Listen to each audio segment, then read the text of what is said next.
सामने बोला बंदूक की गोला मार लूंगा। अरे मेरा तो क्या इस चीज पे बहुत गुस्सा आता है कि बाबा साहब एक महान व्यक्ति थे, वो बंदूक की बात क्यों करेंगे? और 100 वर्ष से भी पहले बंदूक कहां से आएगी? उन दिनों तो गुलामी का जीवन जी रहे थे, बंदूक कहां से लेके आएंगे? उन दिनों बंदूक और तोप किसी राजघराने में होती थी, बाबा साहब कहां से बंदूक लेके आएंगे? हर वो नागरिक, हर वो इंसान जो गुलामी भरा जीवन जी रहा है, जो दरिद्रता भरा जीवन जी रहा है, जिसका जीवन पशुओं से भी बदतर हो चुका है, यहाँ तक कि जिसका जीवन पशुओं गुलामी, यहाँ तक कि जिसका जीवन मुर्दों के समान हो चुका है, वो सभी सबसे पहले मेरे परिवार के सदस्य हैं। और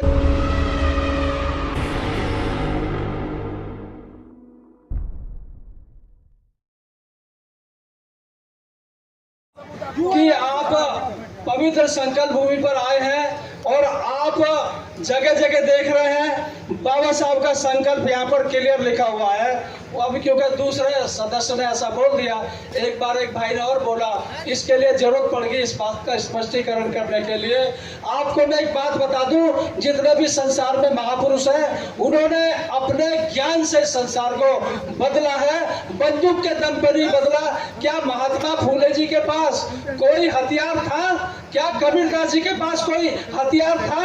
क्या संत शिरोमणि रविदास जी के पास कोई हथियार था? क्या भगवान बुद्ध ने इस संसार को हथियार के दम पे बदला? और भगवान बुद्ध तो वो ताकत है कि जिनके ज्ञान से हथियार तो क्या तोप चलनी भी बंद हो गई। हमारे महापुरुषों के पास ज्ञान होता है, उनके पास हथियार नहीं होते। और इस ये जो ज्ञान है वो ज्ञान होता है जो उस बंदूक को भी इंसान उसका ज्ञान प्राप्त करे, भगवान बुद्ध का ज्ञान प्राप्त करे। तो सम्राट अशोक ने भी सारे हथियार फेंक दिए। ये बाबा साहब को अगर हम ऐसा बोलते हैं कि बाबा साहब ने बोला मैं बंदूक मार दूंगा, ऐसा उल्लेख बाबा साहब के जीवन से जुड़े, जैसे नानक चंद रख्तू जी है, कहीं भी उन्होंने अपनी पुस्तक में जिक्र नहीं किया। एक रामस्वरूप वर्मा जी जो बाबा साहब के जीवित रहते हुए बाबा साहब के पास गए और उन्होंने बोला कि बाबा साहब आपने सब कुछ लिखा और आपने अपने ऊपर तो कुछ नहीं लिखा। तो रामस्वरूप वर्मा जी ने एक पुस्तक लिखी बाबा साहब के ऊपर, उनके साथ बैठ के चर्चा करके। उस पुस्तक में भी ऐसा कहीं उल्लेख नहीं है। बाबा साहब की वेटिंग फॉर वीजा बहुत छोटी सी पुस्तक है, उस पुस्तक में भी बाबा साहब ने ऐसा कहीं जिक्र नहीं लिखा। अब मैं बताता हूँ बाबा साहब का संकल्प कहाँ से आया।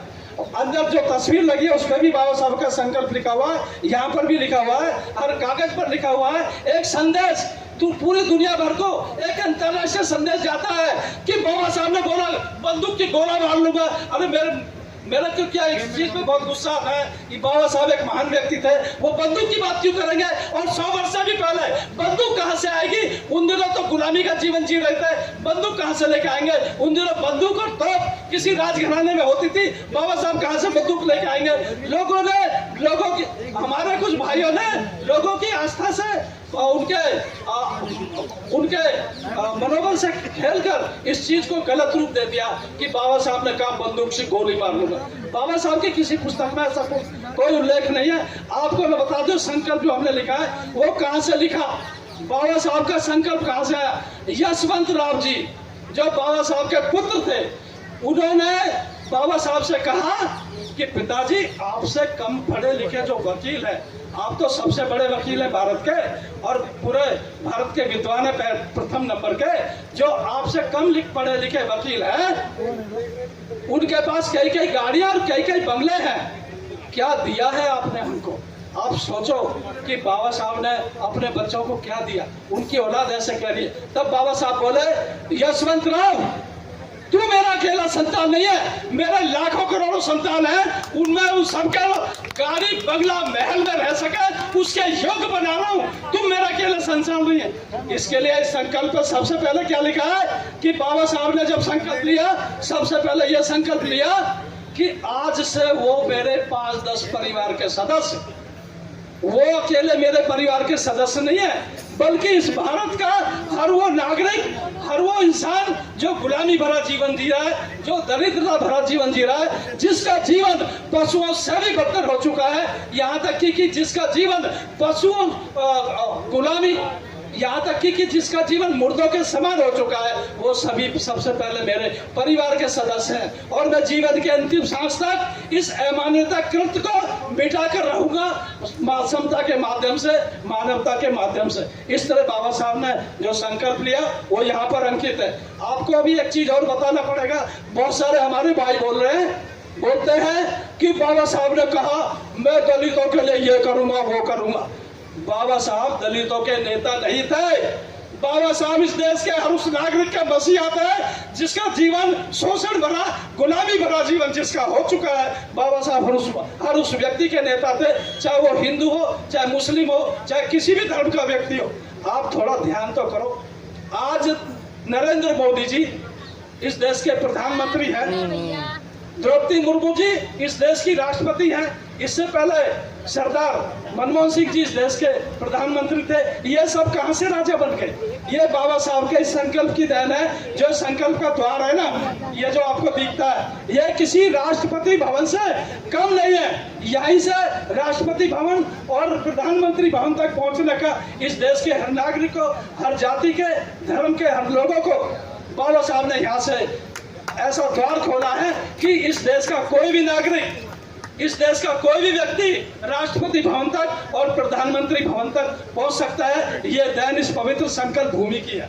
तो ये जो देन यहाँ से पवित्र संकल्प भूमि जो बाबा साहब ने संकल्प लिया, उसी संकल्प से भारत का संविधान दिया और उसी भारत के संविधान से इस देश के हर नागरिक को बराबरी के अधिकार का यहाँ तक तो हक दिया कि शिक्षा का तो दिया, रोजगार का तो दिया, लेकिन आपके कोई भी बच्चा, कोई भी नागरिक, इस भारत की किसी भी महिला की कोख से जन्मा हुआ कोई भी बच्चा इस देश का राजा, हुकुमरान बन सकता है।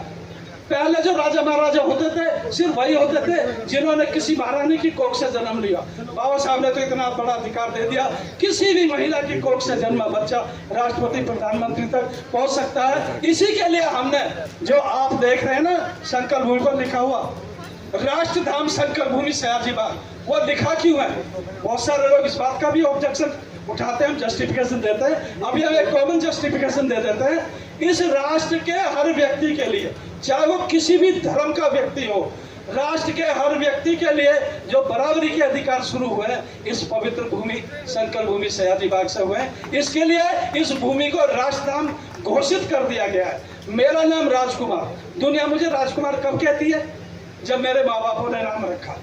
तो संकल्प भूमि राष्ट्रधाम है और इस भूमि को सरकार को राष्ट्रधाम घोषित करना पड़ेगा। जब बाबा साहब की सारी संतान कह रही है कि ये राष्ट्रधाम है, तो सरकार को राष्ट्रधाम का नाम से इसका परिपत्र जारी करना पड़ेगा। दो चार बातें मुझे जरूर बतानी पड़ी क्योंकि वक्त में बार बार ये बात आ रही है, गोली मार लूंगा तो मार लूंगा, ऐसी बातें, बड़ा दुख लगता है। इससे बाबा साहब का कद छोटा होता है। हम जो बोलते हैं कि बाबा साहब दलितों के नेता थे, आप बाबा साहब को 15% लोगों का ही मसीहा बता रहे हो। बाबा साहब इस देश के हर नागरिक का मसीहा नहीं है। बाबा साहब की वजह से तो कोई भी व्यक्ति वहां तक पहुंच सकता है। तो बाबा साहब इस देश के हर नागरिक के मसीहा थे। तो मुझे ये बताना पड़ा मजबूरी में। सभी को नमो बुद्धाय, जय भीम, जय भारत।